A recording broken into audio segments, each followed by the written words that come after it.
Assalamualaikum warahmatullahi wabarakatuh. Selamat pagi. Hari ini saya melanjutkan kemarin, kita masuk ke soal-soal tahap 2 ya, masih tentang TPS. Jadi kita latihan soal ini, ada 5 soal lagi hari ini yang perlu kita bahas. Oke. Nah, di sini contoh pertama adalah tentang program linear. Saya kira program linear ini sebenarnya materinya tidak terlalu sulit, yang penting biasanya prosesnya aja yang agak panjang ya untuk mengerjakan program linear. Tetapi sebenarnya intinya tidak sulit. Oke, gambarnya itu ini sudah bisa digunakan sebagai patokan ya. Kalau misalnya himpunan penyelesaian di sini, kemungkinan besar itu nilai maksimumnya di titik perpotongan ini. Kita kan sudah menemukan dua titik ini. Titik yang pertama yang kita temukan adalah 6,0 dan 0,8. Sudah kita temukan dua titik. Tinggal satu yaitu titik perpotongan. Karena titik-titik ini nanti kita akan uji ke nilai objektif untuk menentukan nilai maksimum ataupun minimum. Gitu ya. Oke, kita coba eliminasi ya. Eliminasi itu kita buat dulu persamaannya. Di sini X 6 sama 18 berbalik fungsi, berarti 18X ditambah 6Y sama dengannya 18,6. Dibagi 6 berarti 3X, dibagi 6 berarti Y, dibagi 6 berarti 18. Oke, yang satunya adalah 8X ditambah 16Y sama dengan 8,16. Dibagi 8 berarti X, bagi 8 berarti 2Y sama dengan 16. Berarti kita eliminasi. Ini kita kali 2 ya. Nah, berarti nanti jadi 6X ditambah 2Y sama dengan 18. Yang satunya tetap berarti X ditambah 2Y sama dengan, ini 36 ya. Maaf, 36 kan dikali 2. Yang ini nanti 16. Berarti ini 5X sama dengan 20. Maka X ketemu 4. Kalau X-nya 4, berarti ini 12. Berarti Y-nya adalah 6. Nah, titiknya ini 4,6. Kita cek ya. Kalau misalnya 6 ini kita masukkan ke sini kan 8 kali 6. Karena posisi X ya, berarti 48. 0 kali 9 kan 0, berarti 48. Yang ini senilai 48. Kalau ini X-nya yang 0, Y-nya yang 8. 9 kali 8. Berarti ini senilai 72. Bagaimana kalau titik 4,6 yang kita masukkan? Berarti 4 kali 8, 32. 32 ditambah 6 kali 9, 54. Ketemunya 86. Berarti maksimumnya di sini. Jadi ini bisa digunakan sebagai ciri untuk menyelesaikan materi program linear yang menentukan himpunan penyelesaian untuk mencari nilai maksimum dan minimum. Kalau himpunan penyelesaiannya di bawah, maksimumnya terjadinya di perpotongan. Oke, berarti 86. Pertanyaannya adalah berikut nilai F dan Y yang tidak mungkin. 95 berarti tidak mungkin. Yang tidak mungkin, berarti yang mana jawabannya yang tepat? 1 mungkin ya, soalnya ada 86, berarti ada 77 di antaranya. 78 juga mungkin karena tertinggi 86, 3 mungkin 18, yang 4 tidak mungkin. Pertanyaannya kan yang tidak mungkin ya. Yang tidak mungkin berarti hanya 4 saja, berarti jawabannya adalah D.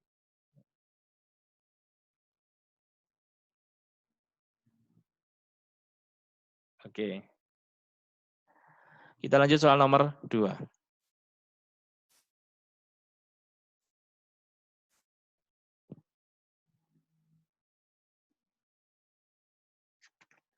Diberikan 3 bilangan X, Y, Z, bilang bulat positif ya. X, Y 21, Y, Z 6, dan Y, Z, X, Z 6 dan Y, Z adalah 14. Berarti bagaimana ini? X, Y sama dengan 21. X, Z sama dengan 6. Y, Z sama dengan 14. Berarti kalau ini X di sini 6, berarti ini di sini 3. Berarti ini X-nya 3. Berarti Y-nya harus 7. Berarti sini 7. Kalau begitu sini 2, di sini 2. Oh, pas ya. 3721, 326, 7214. Pertanyaan adalah X, Y, Z. X7, X3, Y7, 21, X, Y, Z. 3, 7, 2. Berarti jawabannya adalah 42. Oke, C jawabannya.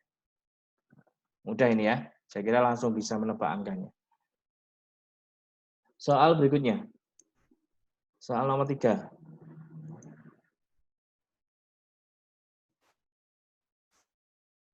Sebuah jendela yang berbentuk lingkaran seperti gambar di bawah ini terdiri dari 9 kaca yang luasnya sama. Kaca yang berbentuk lingkaran di bawah ini dalam diameter 50 cm sedalam 8 garis yang memisahkan kaca luar memiliki panjang yang sama yaitu X. Berapakah panjang X?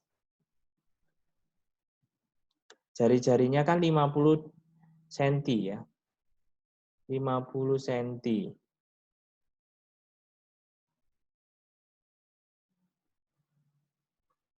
Itu diameternya, maaf, diameternya 50 cm, berarti jari-jarinya 25. Luas keseluruhan ada berapa kotak? 1, 2, 3, 9 ya. Berarti luas seluruhnya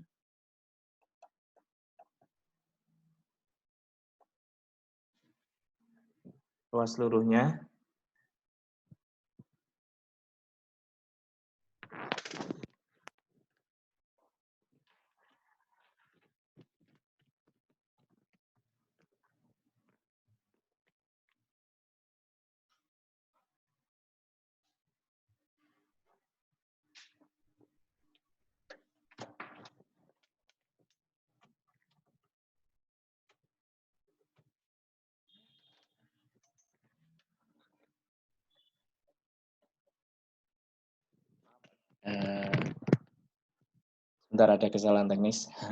Oke, kita lanjutkan. Luas seluruhnya adalah 9 kali pi r kuadrat. Berarti 9 kali pi kali 25 kuadrat. Kemudian kan luas keseluruhannya kan berarti lingkaran ya. Ini utuh lingkaran sendiri ya, pi r kuadrat. Berarti pi-nya coret. Nah, maka R-nya saja adalah 75. R saja. Maka nilai X 75 dikurangi 25. Berarti jawabannya adalah 50 cm. 75 itu jari-jari lingkaran besar. Oke. Terus lingkaran kecilnya 25. Gitu ya. Jawabannya 50 ya berarti ya. Oke, kita lanjut soal berikutnya. Soal berikutnya soal nomor 4 ya. Oke.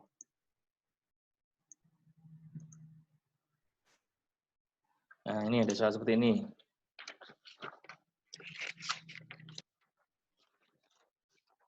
Persegi panjang A dan persegi panjang B beririsan seperti gambar di bawah ini.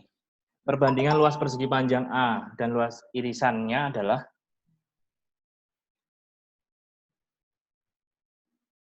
yang A, berarti ini luas tidak diarsir, A sama dengan banding, maaf ya, banding luas arsir sama dengan 7:5. Ada kesalahan apakah?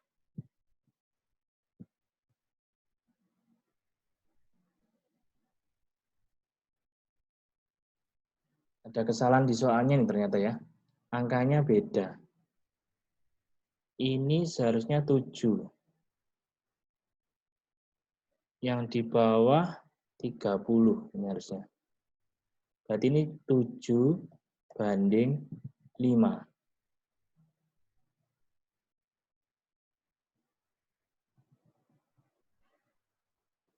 7:5.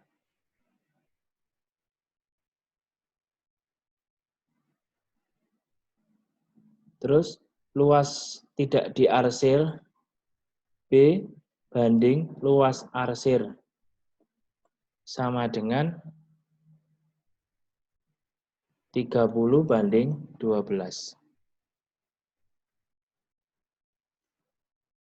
Perbandingan luas diarsir dengan luas yang tidak diarsir adalah kalau dikalikan 12 ini 84, kalau dikalikan 12 60. Di sini kalau dikalikan 5 150, kalau dikalikan 5 60, ini harus sama, dibuat sama ini berarti. dikalikan menghilang ya, dikalikan biar sama. Sehingga luas arsir dibanding luas tidak arsir sama dengan 60. 60 itu yang arsir dibanding 150 ditambah 84. Nah, berarti 60 banding berapa ini? 4, 3, 2, 3, 4. Berarti sederhanakan adalah dibagi 6. Berarti 10 banding 39. Jadi ini ada yang buat sama. Nah, sing panjang di atas harus sama ininya, nilainya. Ini harus sama ini. Nah, ini kan 5 sama 12. Ini dikalikan nyilang kan karena ganjil genap. Jadi 5 kali 12, 60. 12 kali 5-nya 60. Di sini kalau dikali 12, ini juga harus kali 12. Ini kali 5, sini juga harus kali 5. Gitu ya. Oke. Jadi ada kesalahan di soalnya, ini 7 banding 5 sama 30 banding 12. Ada ralat di soalnya. Oke. Lanjut. Soal nomor 5. Nah, ini. Diketahui panjang KL 16 KL. KL-nya 16. Oke, sudah. LM 12. NA dan LB tegak lurus di KM. Panjang AB. Oke. Berarti kita harus mencari panjangnya KM dulu. Apa yang bisa kita cari berarti ini? Ya, kita harus cari panjang KM dulu. Siku-siku ya. Kalau sudah apa 144 tambah 256 berarti 400, berarti KM-nya 20. Nah, setelah ketemu KM kita bisa mencari panjang MB. Kita bisa cari panjang MB. Nanti MB itu sama dengan KA. Kalau kita cari panjang MB, berarti MB kuadrat sama dengan, oh maaf, kita pakainya rumus ML. Kesebangunan ini, SMP ya materinya. Perhatikan segitiganya, diperhatikan itu segitiga KLM. KLM. Berarti kita bisanya pakai rumus ML kuadrat sama dengan MB kali KM. Nah, ML kan 12 kuadrat sama dengan MB ditanyakan, KM-nya adalah 20. Berarti ini 144 sama dengan MB kali 20. Berarti MB-nya nanti adalah 7,2. Benar ya? 7,2 ya MB-nya. Berarti sudah jelas, kita langsung bisa ngitung AB. AB itu nanti 20 dikurangi 7,2 kali 2. Karena panjang KA dengan MB itu sama. Maka 20 dikurangi 14,4. Jawabannya 5,6. Oke, mudah ini ya. Kesebangunan. Jawabannya C. Oke, bagaimana soal hari ini? Tadi ada sedikit kesalahan soal. Dan tadi ada juga terjeda sebentar karena ada kesalahan teknis. Tidak apa-apa. Yang penting tetap semangat. Kita ketemu di soal tahap 3 besok ya. Oke, terima kasih. Tetap harus belajar adik-adik. Assalamualaikum warahmatullahi wabarakatuh.